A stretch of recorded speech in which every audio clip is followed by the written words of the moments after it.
Viva Voz, com Vera Magalhães.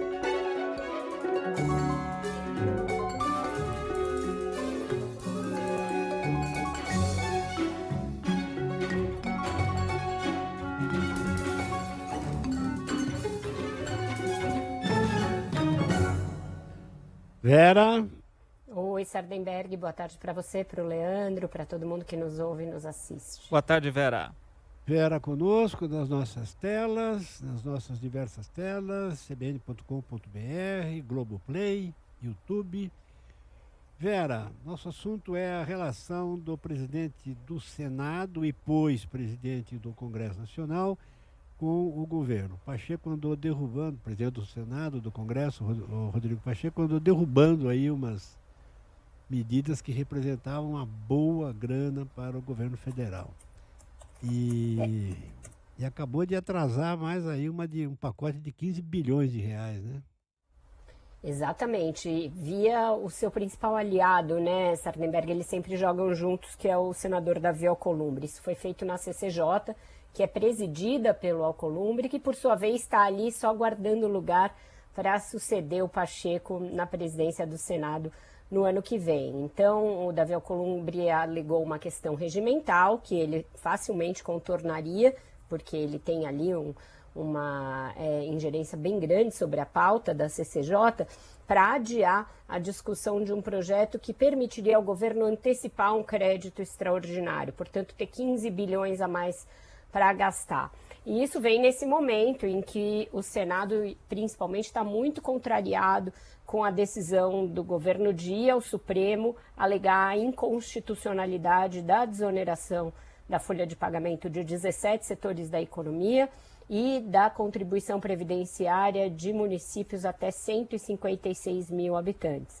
Então, existe essa contrariedade, o Pacheco já exprimiu essa irritação em diversas oportunidades desde a última quinta-feira, quando a coisa ficou pública, e o governo vem apostando que a negociação que ele abriu com os municípios e com as empresas para oferecer uma alternativa à desoneração vai ser suficiente para desanuviar o ambiente também com o Congresso. E talvez esteja otimista demais. Ações como essa mostram que podem vir novos recados na forma de derrotas no Senado e no Congresso. Além dessa questão do adiamento da discussão desse crédito de 15 bilhões, também ontem a relatora do projeto do PERSE no Senado, que é aquele projeto que estabelece uma série de incentivos fiscais para o setor de eventos, que é a senadora Daniela Ribeiro, afirmou que vai estabelecer no projeto algo que o governo conseguiu evitar na Câmara,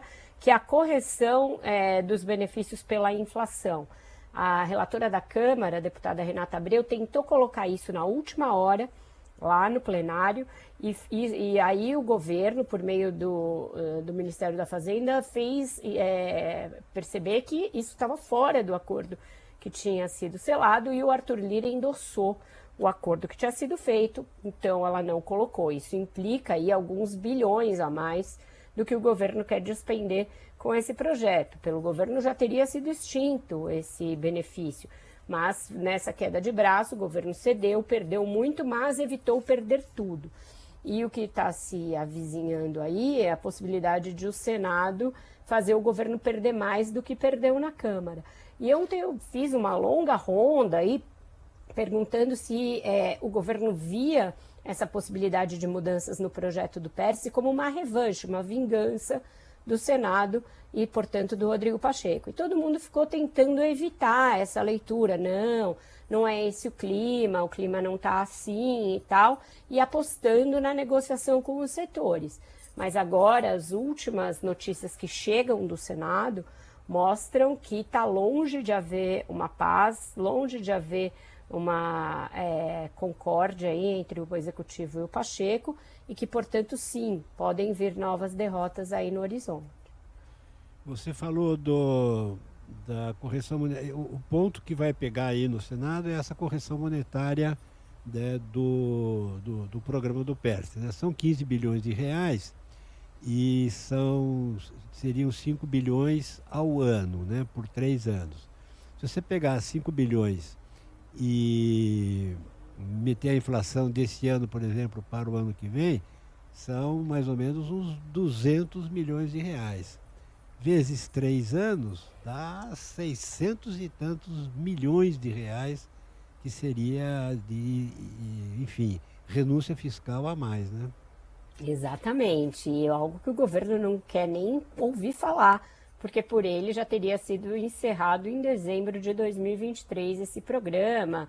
O Haddad acha que o programa é uma porta aberta para fraude, para lavagem de dinheiro, etc. Mas é um daqueles casos em que o governo perdeu, assim como a desoneração o governo perdeu muitas vezes, né? Nesse caso, ele optou por uma saída diferente. Em vez de ir à justiça, resolveu negociar no próprio parlamento. Mas se vierem esses 600 milhões a mais aí, que o governo não esperava, é algo que continua jogando contra a ideia do Haddad de conseguir fazer uma meta fiscal zero nesse ano e no próximo. Então, a gente vê que não é fácil a vida do ministro da Fazenda, o Sardenberg. Tá certo. Não é fácil nem na relação dele com, digamos, o exterior. O exterior seria Congresso Nacional, Supremo Tribunal Federal, mas também tem problemas internos não simples, né, Vera? Ele tem problema para tudo quanto é lado. Essa coisa que o Alcolumbre adiou, por exemplo, é uma coisa que dava para o governo gastar mais. E ele, se dependesse só dele, não gostaria que o governo continuasse gastando como se não houvesse amanhã, que é como eles estão querendo fazer. Só para atualizar, Vera, sobre a desoneração, ela foi aprovada pelo Congresso Nacional, o presidente vetou, o Congresso derrubou o veto, aí o presidente Lula foi ao Supremo e o ministro César Zanin deu uma liminar suspendendo a desoneração. Portanto, ela não está valendo, né? Não está valendo. Antes disso, ainda teve a MP, né? O governo tentou resolver por uma MP no último dia do ano. Aí o Congresso foi lá e tirou esse assunto da MP. Aí que eles foram ao Supremo e o Zanin deu essa liminar. A liminar continua valendo porque o pedido de vista do ministro Luiz Fux não cessa os efeitos da liminar. E ela está sendo votada pelo plenário do Supremo, né? Já tem 3 votos 5. contra a desoneração, né? Quantos? Já são 5 votos contra a desoneração. E aí o ministro Fux pediu vista, mas a expectativa é de que haja pelo menos 7 votos a favor da tese do governo. Tá certo. Bom, e aí, Vera? E aí acabou? E aí acabou. Aí acabou, né? Aí a desoneração desapareceu. E é por isso que o governo reabriu a negociação. Ele acha que agora ele está numa condição mais vantajosa para negociar com as empresas e os municípios. Oferecer alguma transição mais suave, oferecer algo até o fim do ano. E no caso dos municípios, oferecer uma renegociação do seu passivo previdenciário, mas que não implique em desonerar a contribuição mês a mês, porque isso quebra a reforma da Previdência. Bom, e o outro lado da história, né, Vera, para concluir, é que você veja como isso gera, no final das contas, a gente tem aí uma enorme insegurança, porque você imagina uma empresa que está fazendo o seu orçamento para 2024 e não sabe se vai pagar ou não vai pagar, né? Exato. Ela começou não pagando, aí agora pode ter que vir a pagar e ainda uma liminar, ou seja, uma decisão mais precária ainda, porque o outro ministro pediu vista, mesmo tendo pouca possibilidade dele reverter esse placar. Falei com aliados do ministro Fux, disseram que ele disse que precisa de mais dados para decidir, que é uma questão muito séria.